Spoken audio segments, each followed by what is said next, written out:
Die Hell Hades Challenge Free-to-Play 2025 ist vorbei. Gestern Abend um 22 Uhr war es soweit. Es wurde die Ziellinie überquert und ich habe auf dem ersten Platz diese Challenge abgeschlossen. Da möchte ich mit euch einfach ein bisschen drüber sprechen. Ich bin Bone. Viel Spaß dabei.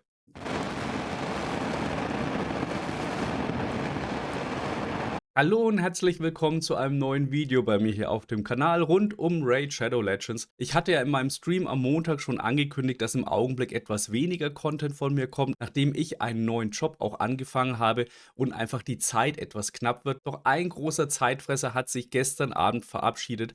Das war die Hell Hades Challenge Free-to-Play 2025. Für all diejenigen, die vielleicht frisch dazugekommen sind, für all diejenigen, die neu auf dem Kanal sind, natürlich nochmal ein ganz besonderes herzliches Willkommen. Ihr findet hier Guides, News. Das wird auch die nächsten Monate so weitergehen. Nur eher mit 2 Videos pro Woche als mit 4 Videos pro Woche. Aber ihr bekommt auf jeden Fall ausreichend Informationen. Deswegen freue ich mich sehr, wenn ihr ein Abo dalasst, dabei bleibt und euch regelmäßig meine Videos anschaut. Herzlich willkommen in der Community. Alle Links zum Discord und so weiter findet ihr unten in der Videobeschreibung. Apropos Videobeschreibung, bevor wir in die Thematik der Challenge auch mit einsteigen, bevor ich dann auch noch mal ganz kurz in den Account einsteige und wir auch darüber sprechen, was jetzt mit dem Account passieren wird. Spoiler, es wird für viele von euch vielleicht ganz interessant sein, was mit dem Account passiert. Möchte ich euch noch ganz kurz auf eine Aktion von Aptoide hinweisen. Ihr habt garantiert mitbekommen, dass ich im Augenblick in einer Partnerschaft mit Aptoide bin, weil ich davon überzeugt bin, dass es wirklich gut ist, wenn ihr nicht Free-to-Play seid, sondern wenn ihr Geld bei Raid auch ausgebt, dass ihr von diesem Geld einfach ein Cashback zurückbekommt. Mit dem Code BONE5, ich blende euch das hier oben auch nochmal ein, bekommt ihr ja normalerweise immer 5% mehr Cashback. In dem Fall haben wir im April aber ein paar besondere Tage. Auch das blende ich euch hier jetzt mal ein. An diesen Tagen gibt es mehr Cashback. Das heißt, ihr bekommt standardmäßig 5% für Raid, ihr bekommt 5% für meinen Code BONE5 und dann on top nochmal diese speziellen Cashback-Prozente. Das heißt, am 17. April zum Beispiel könnt ihr 20% Cashback bekommen für alles, was ihr in Raid ausgibt. Und deswegen ist es mir so wichtig, auch darauf hinzuweisen, denn angenommen, ihr kauft euch am 16. ein Paket, das auch am 17. noch existiert, dann habt ihr euch leider keine 10% gespart, die ihr euch ansonsten in euren Wallet wieder zurücklassen könntet und für zukünftige Käufe dann auch wieder bereitsteht. Wenn ihr nicht wisst, was Aptoide ist, da gibt es ein ganzes Video dazu, alle Informationen findet ihr in der Videobeschreibung. Und jetzt wieder zurück zu dem ganzen Thema der Hell Hades Challenge und was denn die Hell Hades Challenge war. Hell Hades ist ein großer englischsprachiger Content Creator, müsste der zweitgrößte sein nach Ash mit nur knapp 250.000 Abonnenten.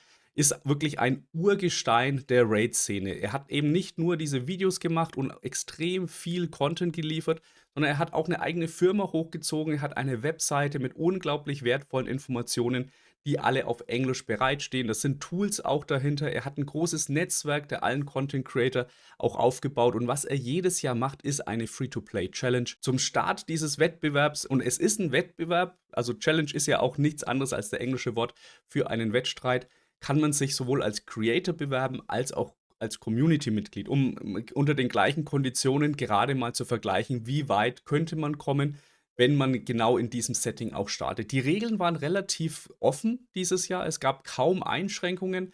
Was eingeschränkt wurde, ist der Promocode, den wir als Creator benutzen konnten. Das war für Community-Mitglieder nicht so. Community-Mitglieder konnten einen Referenzcode nehmen, der auch mit legendären Champions auch startet. Da gibt es ja im Augenblick einige da draußen, die teilweise 4 epische Champions plus einen Karato oder Elenaril oder ich glaube auch den Panda-Bär, den gibt es auch auf einem Code, den es von GameLead gibt. Nein, bei uns war das limitiert auf einen Code, bei dem es Tagor und Ugo gibt. Es sind 2 geniale epische Champions und mit denen konnten wir sehr viel machen.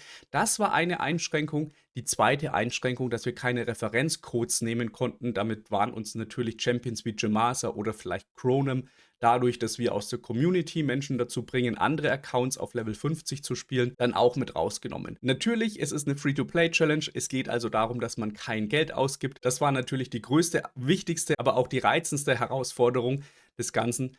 Und damit sind wir dann vor knapp 3 Monaten gestartet, jeder mit den gleichen Bedingungen. Und es ist eine Menge Glück dabei. Raid ist und bleibt ein Glücksspiel. Ich spreche da immer wieder darüber. Die Frage ist, was kommt aus den Splittern raus? Aber mit dem, was dabei rauskommt, kann man auch einen Weg einschlagen oder einen anderen. Man kann die Champions richtig bauen oder falsch. Man muss sich entscheiden, wo man die Energie auch investiert. Und das war so ein bisschen immer die Hauptkrux. und auch so, ja, ich sag mal, meine Philosophie vor allem, wo investiere ich meine Energie mit rein? Ich habe ja immer darauf hingewiesen, wie ich diesen Account gespielt habe, ist nicht die Empfehlung, wie ich euch empfehlen würde, einen Free-to-Play-Account auch langfristig zu spielen. Da gibt es tatsächlich auch ein eigenes Video dafür. Schaut da mal ganz gerne rein, indem ich darauf eingehe, wie sind denn die Unterschiede gewesen von dem Account, mit dem ich die Challenge jetzt dann am Ende auch gewonnen habe, zu der Spielweise, die ich euch empfehle, wenn ihr jetzt einen Free-to-Play-Account oder auch einen Nicht-Free-to-Play-Account angeht. Aber da gibt es schon große Unterschiede. Raid ist ein Infinity-Game. Also man kann Raid unendlich spielen, man kann Raid niemals durchspielen. Raid hat kein Ende. Und bei einer Challenge ist es anders. Eine Challenge hat ein definiertes Ende, eine Challenge hat ein Regelwerk, es gibt Punkte für bestimmte Dinge und dementsprechend kann man sich, wenn man in dieser Challenge dann gut punkten und abschneiden will, auch ganz gezielt darauf vorbereiten. Man kann Entscheidungen treffen, die man anders auch treffen würde. Und das habe ich gemacht. Ich habe viele Entscheidungen getroffen, da habe ich schon oft drüber gesprochen. Schaut gerne in die alten Videos auch rein. Es gibt eine Playliste rund um diese ganze Challenge, nennt sich Free-to-Play 25. Da könnt ihr gerne einen Blick drauf werfen. Und ich werde in den nächsten Tagen auch noch ein paar gezielte Videos machen, mit denen ich dann auch auf den Account eingehe, bei dem ich den Account auch nochmal im Detail vorstelle. Denn was wird mit dem Account passieren? Der Account geht an euch raus, beziehungsweise an irgendjemanden, an einen Menschen von euch. Und wie das genau passieren wird, was ihr dafür tun müsst, also im Ende wird es verlost, aber natürlich, um an der Verlosung teilzunehmen, gibt es so ein paar kleine Bedingungen. Darüber sprechen wir dann in einem eigenen Video. Nein, heute wollte ich einfach nur noch mal ein bisschen ohne Skript, ohne Plan kurz über diese Challenge sprechen und wie ich diese Challenge auch gefühlt habe. Im Augenblick bin ich in einem absoluten Hoch. Also, ich muss sagen, gestern Abend, ihr wart vielleicht dabei, ihr habt dann auf YouTube oder auf Twitch mir in den letzten Stunden, es waren dann, glaube ich, 5 Stunden von dem Zeitpunkt an dem ich den Stream gestartet habe, bis zu dem Punkt, dass die Challenge dann auch beendet war, mich dann auch begleitet, mich angefeuert. Und das ist mir das Allerwichtigste, dass ich auch euch, ihr in meiner Community, ihr, die meine Videos schaut, ihr, die in meinen Streams unterwegs seid, ich könnte jetzt zahlreiche Namen oder Nicknamen nennen, bei denen es mir wirklich ganz, ganz besonders viel bedeutet, dass ihr immer dabei wart, dass ihr mich angefeuert habt, dass ihr mir die Daumen gedrückt habt, dass ihr mich unterstützt habt. Also ich bin super dankbar. Ich bin super dankbar dafür, dass es euch gibt. Ich bin super dankbar dafür, dass ihr diesen Weg mit mir gemeinsam beschritten habt, dass ihr mir die Daumen gedrückt habt, dass ihr mitgefiebert habt.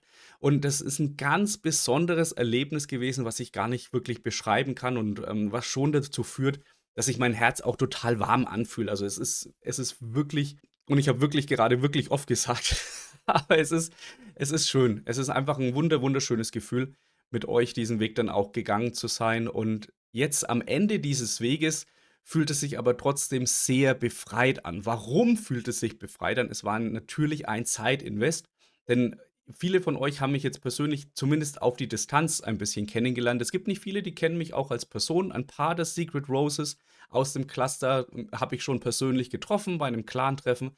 Die wissen, dass ich hinter der Kamera, also außerhalb der Kamera genauso bin wie auch vor der Kamera. Also Authentizität, wie man so schön sagt, ist für mich immer ein ganz wichtiger Punkt. Was ihr hier erlebt, ist nicht verstellt. Also das bin ich, was ich sage, das meine ich auch und deswegen vertrete ich vielleicht auch die ein oder andere Überzeugung etwas klarer, denn in meinem Alter hat man schon die ein oder andere Erfahrung gesammelt und weiß auch, was man will, was man gut findet und was man nicht gut findet.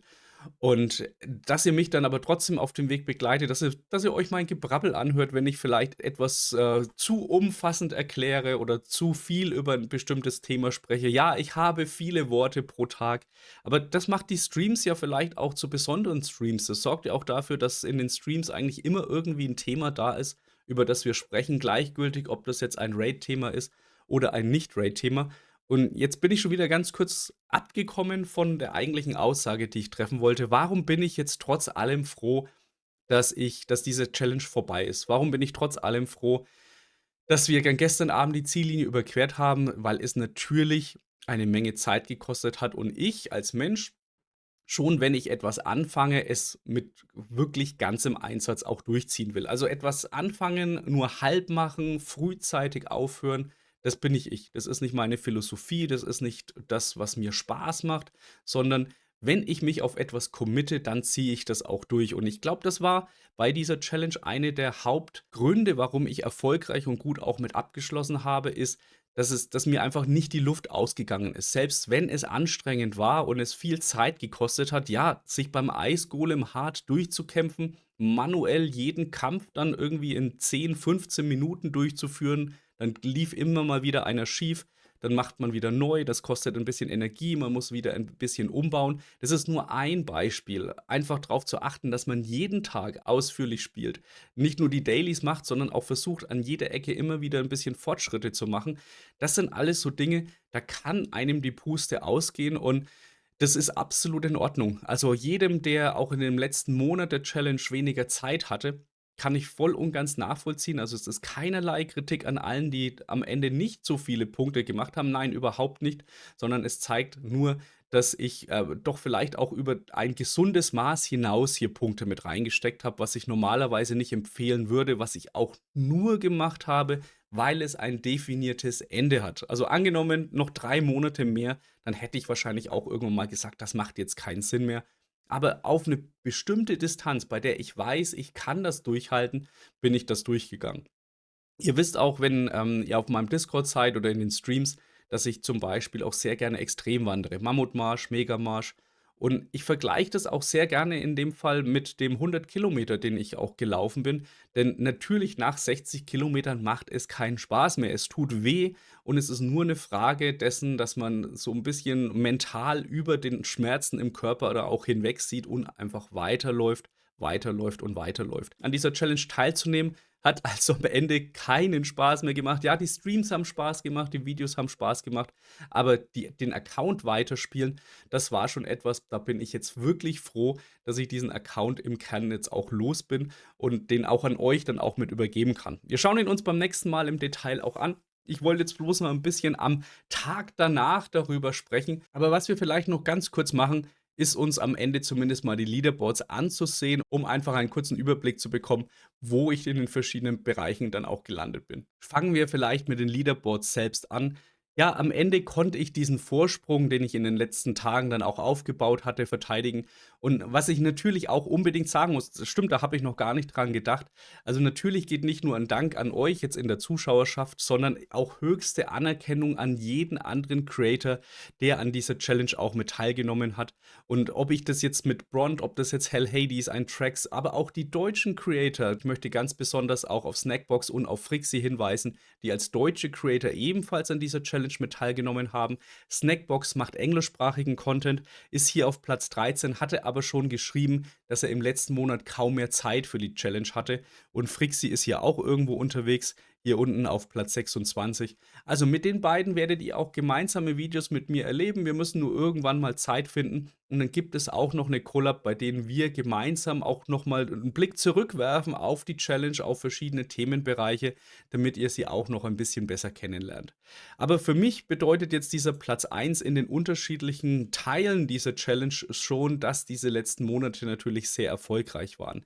Wenn wir uns Champion Development ansehen, dann bin ich gemeinsam mit Finally He Sleeps auf 19. Ich denke, 18 wäre auch in Ordnung gewesen. Ich habe dann tatsächlich noch 5 einigermaßen okay Fraktionskriege-Champions dann auch mit verfüttert. Ich wollte einfach noch die maximale Anzahl an Punkten auch rausholen, um sicher zu gehen. Und bei den Champions, bei denen ich mir gedacht habe, die kann man sich auch wieder neu holen, wie jetzt zum Beispiel ein Rang 5 Arbiter. Der war natürlich auch mit anderen Varianten des Arbiters schon gebuckt, aber es tut auch nicht weh, sich einen neuen Arbiter zu holen. Das dauert dann ein bisschen, irgendwann kommt er auch wieder auf den Account. Und das andere waren ein paar Rare Champions, bei denen ich sage, die sind jetzt für die aktuellen Fraktionskriege-Stand nicht mehr notwendig, um Glyphen zu sammeln. Und wenn man mal auf die 21, wenn man mal auf Lydia geht, bis dahin hat man garantiert noch weitere Champions bekommen. Ja, die große Halle ist ein einziger Grind, kann ich euch sagen. Hier geht es tatsächlich darum, dass man die ganze Zeit in der Classic-Arena nach besiegbaren Gegnern auch schaut.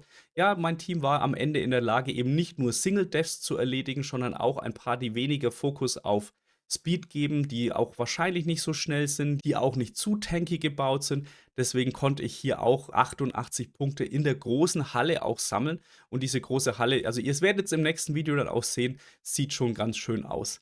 Ganz knapp gestern Abend, und das war so eines der Hauptdinge, die wir am Anfang bei den Fraktionskriegen noch gemacht haben, noch Fraktionssterne zu sammeln, vor allem bei den Waldwächtern, habe ich es auch noch geschafft auf Platz 1 mit 673 Sternen bei den Fraktionswächtern in der Classic Arena. Da war ich temporär mal auf Platin. Das wurde alles hier irgendwie ein bisschen durchgewürfelt. Also, es gab ein paar von uns, die auch schon mal in Platin reingekommen sind, aber natürlich nicht aktiv in Platin spielen. Wir sind bei der Tag Team Arena im Augenblick alle in Bronze 3, wobei auch hier waren viele von uns schon mal in Bronze 4. Beim schnellsten Champion sollte ich hier eigentlich irgendwo mit meinen 313 beim Arbiter stehen.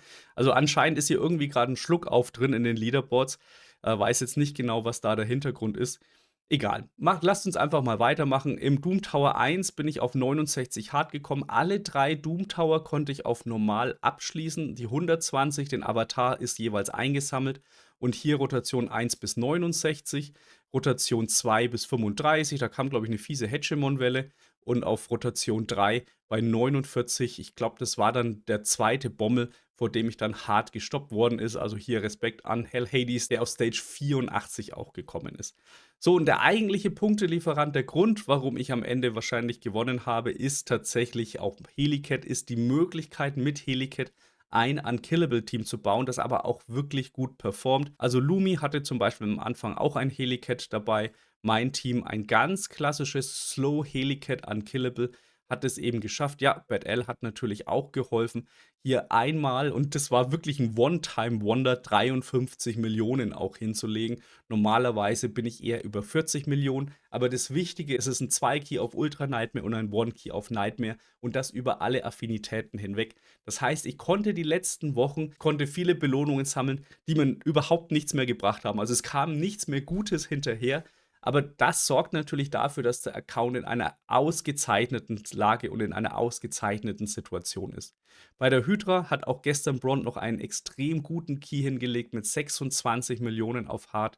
Bei mir war erstmal bei 13 Millionen auch Schluss. Chimäre habe ich einen One-Key auf Hard geschafft mit 21,5 Millionen.